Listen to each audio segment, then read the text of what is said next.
میرے مستقل کالم فیض عام کا آج کا عنوان ہے تسی اچے اسی کسوری۔ تسی اچے تواڈی ذات بھی اچھی، تسی اچ شہر دے رہن والے، اسی کسوری ساڈی ذات کسوری، اسی قصور شہر دے رہن والے۔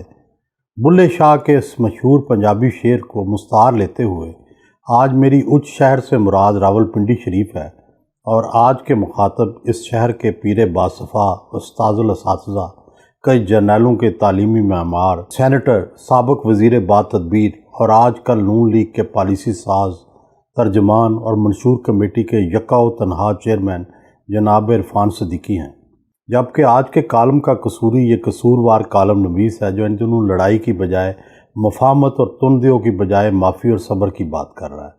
جناب عرفان صدیقی کے ملک بھر کے روزناموں میں شائع ہونے والے تازہ خیالات سے لگتا ہے جیسے نون لیگ انقلاب فرانس یا انقلاب روس کے بعد برسر اقتدار آنے والی ہے، اس لیے رد انقلاب کے ولن کھلاڑی خان اور اس کے ساتھیوں کو معافی نہیں دے گی۔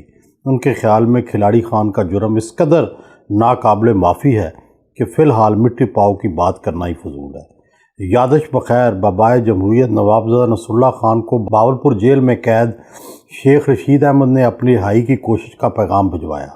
گورنر چودھری الطاف، صدر فاروق لغاری اور محترمہ بینظیر بھٹو اس حوالے سے کوئی بات بھی سننے پر آمادہ نہ تھے۔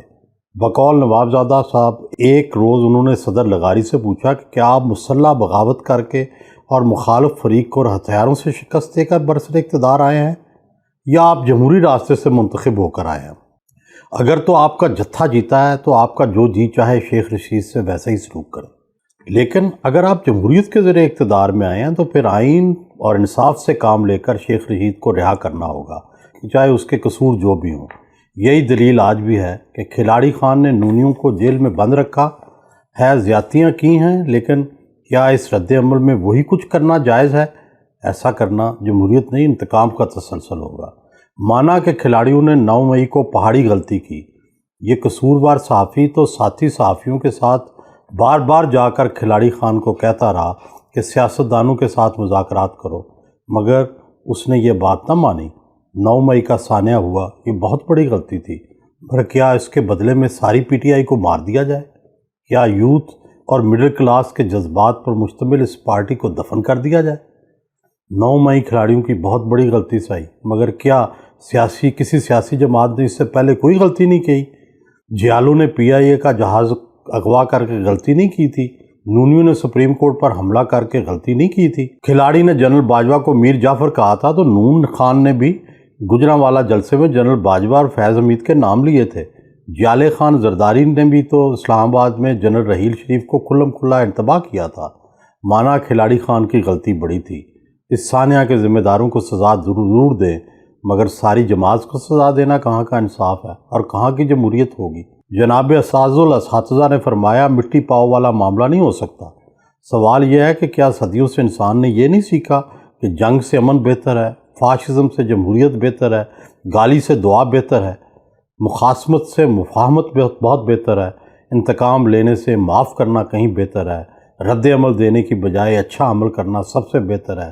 جناب والا مٹی نہیں ڈالنی تو پھر مٹی اڑائیے، کچھ مخالف کے سر میں پڑے گی اور کچھ آپ کے سر میں بھی تو آئے گی۔ لڑو گے تو لازماً مرو گے، آج آپ مارو گے کل پھر آپ کی باری ہوگی۔ کیا تاریخ کا یہ سبق بھول گئے؟ ہتھیار بکف صدیقی صاحب سے گلا بھی بنتا ہے کہ جب طالبان پاکستان کے معصوم بچوں کے گلے کاٹ رہے تھے، عورتوں کو سڑے عام کوڑے مار رہے تھے اور پاک فوجوں کے جوانوں کے سروں کے ساتھ فٹ بال کھیل رہے تھے، تو آپ ان خونخواروں کے ساتھ صلح صفائی کی کمیٹی کے سربراہ بن کر ان سے مذاکرات کرنے ان کے دربار پر پہنچ گئے تھے۔ وہ ایک دہشت گرد اور مسلح گروہ تھا جس کے ہاتھ خون میں رنگے ہوئے تھے، مگر آپ ان سب سے مذاکرات کرنے میں فخر محسوس کرتے تھے۔ اور آج دوسری طرف پاکستان کی ایک غیر مسلح سیاسی جماعت ہے جس کے ساتھ بات کرنے کو آپ گناہ کبیرہ گردان رہے ہیں۔ یہ کھلا تضاد نہیں تو اور کیا ہے؟ پاکستان کے آئینی اور جمہوری ملک ہونے کے سبب ہم سب کا فرض ہے کہ ہم سب کے لیے ایک جیسے اصول وضع کریں۔ جناب قابل احترام صدیقی صاحب کو غلط طور پر 1-2 روز کے لیے گرفتار کیا گیا تو ہم اہل صحافت نے ہاہاکار مچا دی۔ آپ نے خود اپنی گرفتاری کے عمل کو قلم کو ہتھ کڑی کا نام دیا اور اپنی وہ تصویر بھی عام کی جس میں ہتھ کڑی لگے ہاتھوں میں قلم نظر آ رہا ہے۔ ہم آپ کے ساتھ اب بھی اس گرفتاری کی باقاعدہ سالانہ سالگرہ مناتے ہیں، اخبارات میں خبریں شائع ہوتی ہیں، کالم اور آرٹیکلز شامل اشاعت ہوتے ہیں۔ یہ واقعی ظلم عظیم تھا، مگر کیا ارشد شریف کا قتل، عمران ریاض کی گمشدگی اور زبان بندی، چودھری فواد کے سر پر کالی ٹوپی پہنا کر ہتھکڑیوں میں عدالت لانا، صحافت کو ہتھکڑی یا سیاست کو ہتھکڑی نہیں؟ یہ قصوروار صحافی آپ کے ساتھ ہونے والے سلوک کو بھی ناروا سمجھتا تھا، اور جو کچھ آج ہو رہا ہے اسے بھی ناروا سمجھتا ہے۔ نواز شریف کے خلاف ججوں نے تعصب اور بغض و عناد کی بنا پر فیصلہ سنایا تو میں نے ان میلارڈز کے نام لے کر ان کے فیصلوں کو مسترد کیا۔ آج بھی اگر بغض و عناد اور نفرت و تعصب کی بنیاد پر فیصلے آئیں گے تو سب کو انہیں مسترد کرنا چاہیے۔ یہ نہیں ہو سکتا کہ نونی جیل میں جائیں تو وہ ہیرو، تو اگر انصافی جیل بھیجے جائیں تو وہ زیرو۔ ترازو کے دونوں پلڑے برابر ہونے چاہیے۔ یہ کہنا کہ میرا کتا ٹامی اور تمہارا کتا کتا، یہ نہ انصاف ہوگا نہ جمہوریت۔ اور یاد رکھیں کہ اگر لڑنے سے نہ رکے تو پھر آپ کا مقدر بھی مرنا ہوگا۔ انصافیوں کو تو نہ مار سکو گے، کل نونیوں کی باری بھی ضرور آئے گی۔ یہی قدرت کا اٹل فیصلہ ہے۔